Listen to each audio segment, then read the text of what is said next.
immense merci, je le dis ici, à monsieur le maire et à tous ceux qui ont participé au financement de cette somptueuse restauration. Ça fait vraiment très très plaisir. C'est la fierté d'un village, hein, c'est le signe de l'unité du village. Et en fait, la célébration que nous allons vivre, c'est vraiment le signe de cette unité. On a choisi avec le Père Léo de célébrer la messe en l'honneur de la Vierge Marie, parce que c'est Notre-Dame de l'Assomption ici. Oui. Alors c'est pas encore le 15 août, hein, ça se sent un peu, mais du coup on va célébrer la messe en l'honneur de la Vierge Marie, et c'est vraiment le signe de l'unité qu'on vit dans cette célébration. Bienvenue à tous ceux qui ne sont pas croyants, vous inquiétez pas, hein, vous êtes bienvenus aussi. Voilà, hein, voilà. Monsieur le maire, bon. D'autant plus que nous avons remplacé, il y avait un vitrail rayonnant, nous l'avons remplacé par un vitrail de la Sainte Vierge, qui est magnifique, surtout quand il est éclairé par le soleil le soir. Ah, c'est une super restauration. Allez, on va procéder à la bénédiction. Bon, alors. Est-ce qu'il y a un... C'est bon, il y a le ciseau. Dieu éternel et tout-puissant, qui nous a donné ton Fils bien-aimé pour être notre Sauveur et qui nous a confié à l'amour maternel et miséricordieux de la Vierge Marie, daigne bénir cette Église récemment restaurée. Daigne bénir tous ses habitants et tous ceux qui en franchiront le seuil, au nom du Père et du Fils et du Saint-Esprit. Amen. En 2014, lors de mon premier mandat, je me suis engagé afin de restaurer l'église paroissiale du village, Notre-Dame de l'Assomption, seul lieu de culte.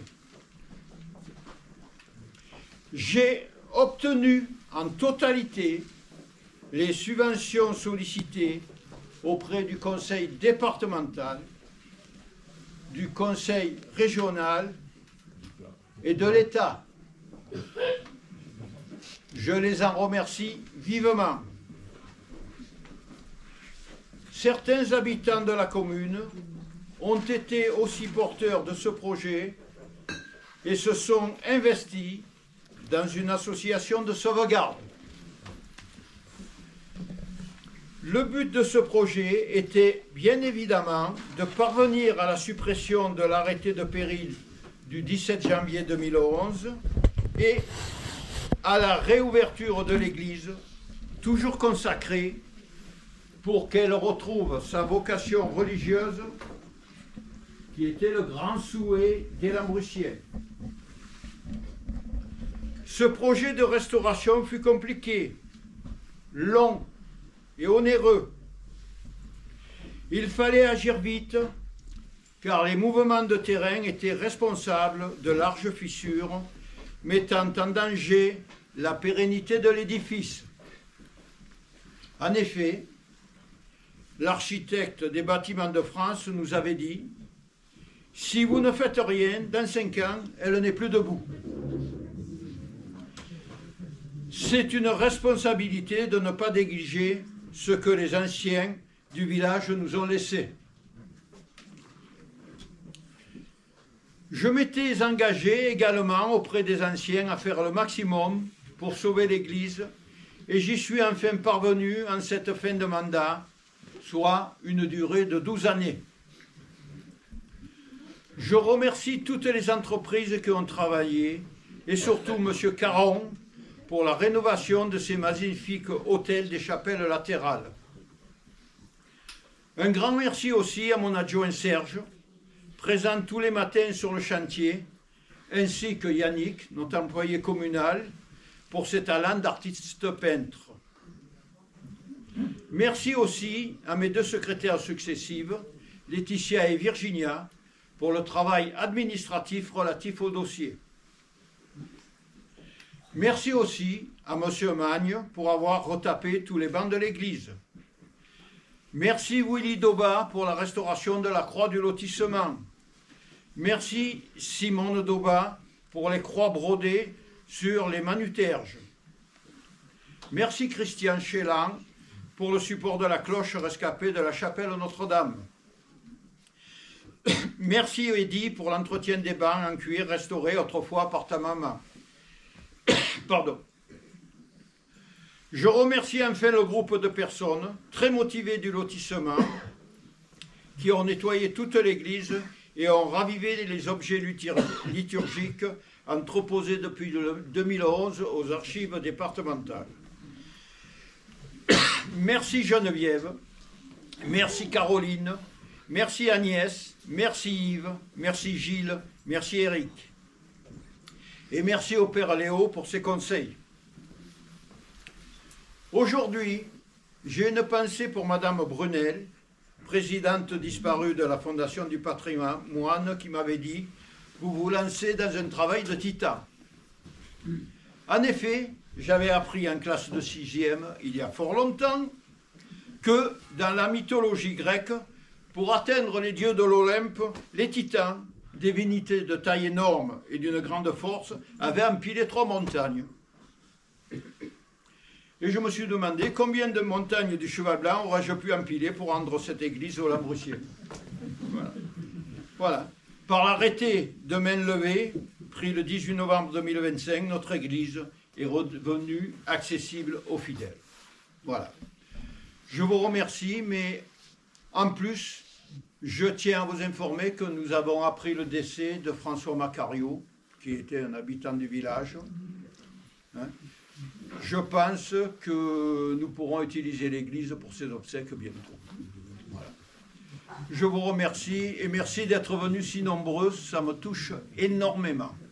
Mesdames et messieurs, à quelques heures près, l'inauguration de la restauration de l'église de Lambrouis, largement financée par l'État, se faisait sans l'État. Je veux dire, sans son représentant, en l'occurrence votre serviteur, ci-devant sous-préfet de Castellane. Il y aurait eu l'église, monseigneur, mais il n'y aurait pas eu l'État. L'église sans l'État. Je ne voudrais surtout pas ranimer ici à Lambrouis une quelconque querelle sur une séparation vieille de quelques 120 ans, désormais apaisée, du moins je le crois. Mais pourquoi je dis cela ? Parce que dans quelques heures, ce samedi à minuit, débutera ce que l'on appelle la période de réserve électorale. Et pour les habitants de Lambrouis, que je salue, ou d'ailleurs, qui ne connaissent pas forcément tous ces règles, qu'est-ce que la période de réserve électorale ? Eh bien, c'est la période, 3 semaines, 1 mois. Là, pour les élections municipales du 15 mars prochain, c'est 3 semaines, pendant lesquelles il est d'un usage, pour les autorités étatiques de s'abstenir de participer à toute manifestation, à toute cérémonie publique, dans le but de garantir la neutralité, l'impartialité de ses représentants. Et convenez que pour quelques heures, c'eût été dommage que je ne puisse pas être parmi vous, que l'État soit absent, car cette restauration de l'église de Lambrouis, c'est d'abord et avant tout sa réouverture, après un grand nombre d'années de fermeture. Et c'est en soi un événement. C'est même un événement considérable à l'échelle d'un village comme celui-ci, fort de ses 94 habitants, selon les chiffres du dernier recensement. Alors, même séparés par la présence de l'évêque, par la présence du sous-préfet, c'est aujourd'hui l'Église avec l'État. C'est l'Église et l'État.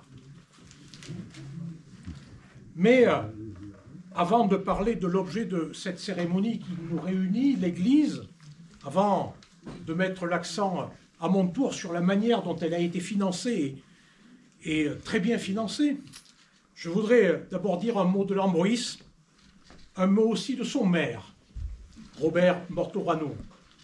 Lambrouis, pour le visiteur de passage, comme pour celui qui s'y attarde, ou mieux celui qui s'y installe. J'ai déjà eu l'occasion de dire que les sous-préfets sont un peu tout cela. Les sous-préfets passent, vous restez. Eux, les sous-préfets, ils restent, les préfets aussi, plus ou moins longtemps. Puis ils s'en vont, parfois ils reviennent. Eh bien, Lambrouis, donc pour moi, qui suis passé de ce que je connais, de ce que j'en ai vu, c'est un mélange d'histoire. Je pense notamment à l'histoire de la Résistance et de géographie, parce qu'on ne vient pas par hasard à Lambrouis. Et c'est aussi un maire. Lambrouis a fait l'histoire, tragiquement, héroïquement. C'était le 6 avril 1944. C'était le 17 juillet 1944, à la ferme de Laval, en amont du bourg, au bout de la piste, au bout de la souffrance, au bout de l'horreur, au lieu dit le Moulin, au bord de la route. Chaque année, depuis 1944, au mois de juillet, Lambrouis se souvient. Il faut aller à la ferme de Laval pour comprendre. Bel endroit, si paisible, trop bel endroit pour mourir. Et pourtant, à Laval, il n'était pas, comme le chante le grand Jean Ferrat, 20 et 100. Ils étaient 20 contre 100, et même plus de 100. Ils résistèrent longtemps, des heures durant. Bilan, 9 morts, 15 déportés, 2 survivants. Le maire lui-même, déporté, accusé d'avoir laissé un camp de maquisards s'installer sur sa commune. Lambrouis, terre de résistance, havre de paix, qui a payé un lourd tribut à la guerre. Lambrouis, terre de résistance qui a contribué par le sang versé à l'histoire de France. Lambrouis, terre rude et généreuse, authentique et fière, c'est l'histoire de sa géographie. Lambrouis, c'est une géographie typiquement basalpine.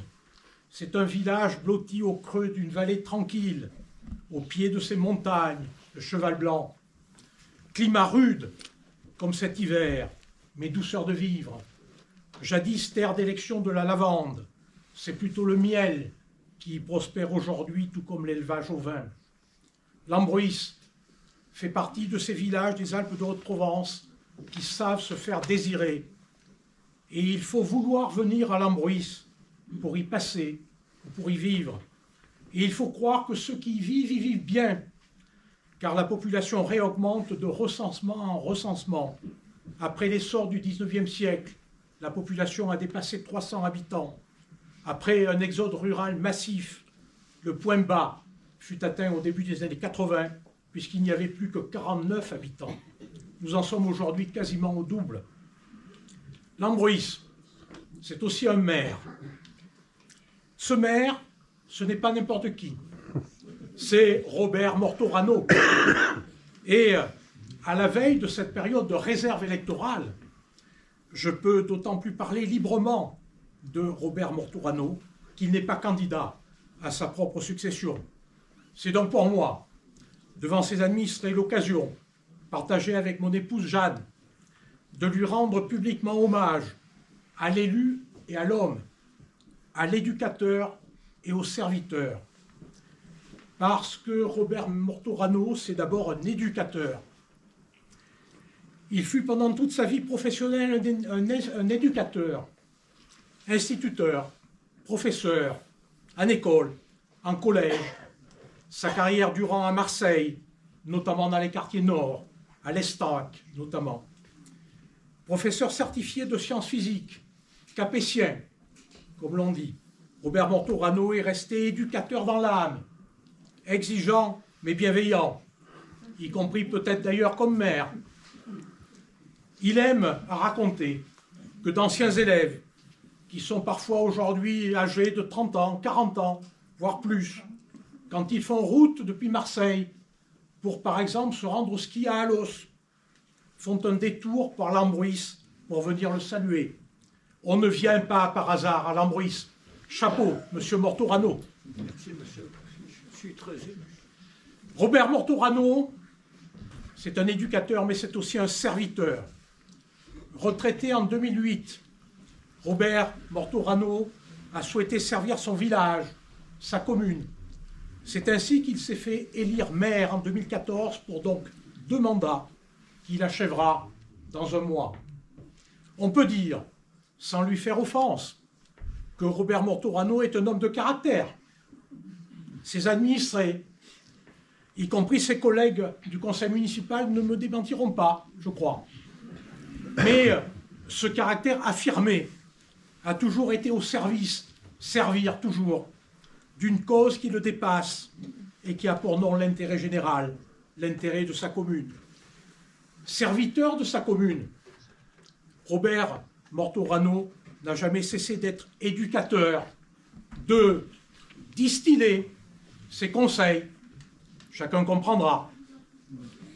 Je veux ici saluer au nom de l'État son rôle et son implication dans l'émergence et la mise en œuvre du projet innovant de territoire éducatif rural qui se déploie avec succès sur les 3 collèges du secteur, à Notes, Castellane, Saint-André-les-Alpes, ainsi que dans les écoles. Et c'est un projet qui fait école dans le département du côté de Barcelonnette et même au niveau national. Éducateur, serviteur, telle est la marque de Robert Mortorano. Servir, tel un dénominateur commun de sa carrière, de sa vie, sa première vie, celle de professeur, sa deuxième vie, celle d'élu, celle de maire de l'Ambruis.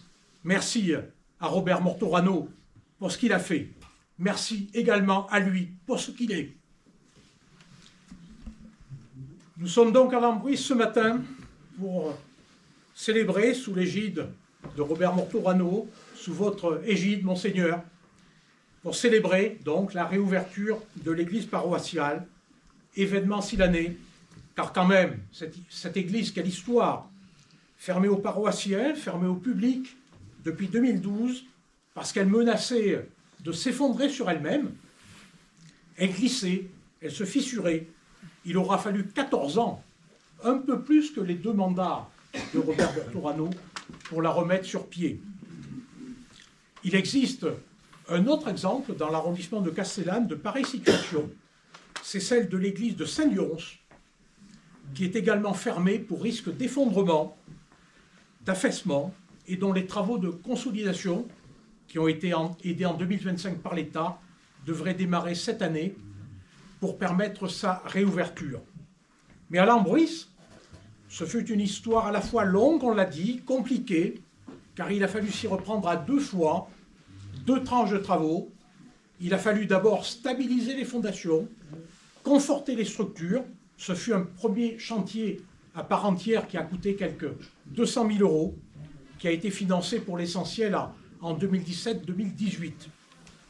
C'était un véritable plan de sauvegarde qui était en réalité un plan de sauvetage. Une fois ce travail terminé, il a fallu passer à la restauration des intérieurs, eux aussi passablement endommagés, et c'est ce chantier-là qui a pris fin récemment et qui permet aujourd'hui la réouverture de l'église, si ce n'est en grande pompe, au moins en grand-messe, Monseigneur. Purge des enduits, traitement des fissures, injection, badigeon, restauration des voûtes, restauration des autels, des vitraux, des menuiseries, des parquets, restitution du plancher. Il a fallu quasiment tout refaire. Et le résultat, on l'a vu, il est spectaculaire, il est remarquable. Un mot pour terminer sur le financement de cette vaste entreprise, la deuxième tranche, 283 000 € hors taxe, ce qui, avec la première tranche, représente un chantier titanesque sur le plan des travaux, mais aussi titanesque sur le plan des financements communaux, puisqu'il a coûté quasiment 500 000 €. C'est une opération qui a été très bien financée par car les subventions qui ont été obtenues par la commune atteignent 80%, et la TVA, elle est récupérée en grande partie par la commune. Avec donc 80% d'aide, la restauration intérieure s'est réalisée avec pour partenaires financiers quasiment à égalité, à parité, l'État et la région, 40% chacun. L'État a accordé, c'était en 2022, un peu plus de 113 000 € pour la deuxième tranche au titre de la bien connue des maires et la bien nommée DETR. C'est quoi la DETR? C'est la dotation d'équipement des territoires ruraux, car c'est bien de cela dont il s'agit, l'équipement des territoires ruraux et les églises, leur sauvegarde, plus largement le patrimoine, qu'il soit religieux ou non, en constitue une priorité.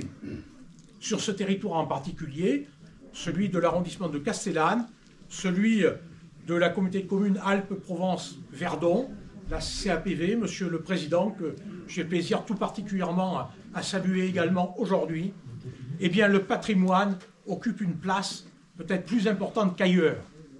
Ici, le patrimoine est un outil au service du projet de territoire.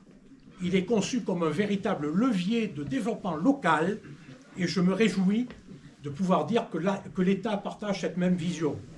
J'en veux pour preuve la labellisation par l'État de la communauté de communes, donc de ces 41 communes, dont l'Ambruisse, comme pays d'art et d'histoire, ou encore le classement à venir, en plus d'Anote, de Castellane, d'Entrevaux, de Colmar-les-Alpes, comme sites patrimoniaux remarquables, ce qu'on appelle dans notre jargon dont nous raffolons les SPR. La Commission nationale, nous y étions, a donné un avis favorable à l'unanimité au mois de janvier à ces 3 candidatures groupées, ce qui est une rareté, voire un cas unique en France. Le patrimoine est donc ici un art de vivre avec son histoire, art et histoire, pays d'art et d'histoire, de la même manière que l'Église participe de l'art de vivre d'un village. C'est pourquoi une église qui ferme, c'est une part de l'âme d'un village qui se referme. C'est pourquoi il était si important que l'église de l'Ambruisse rouvre aujourd'hui ses portes. Alors, cher Robert Mortorano, tout le mérite vous en revient aujourd'hui. Monseigneur me pardonnera. Et Monseigneur nous pardonnera à n'en pas douter, car ce n'est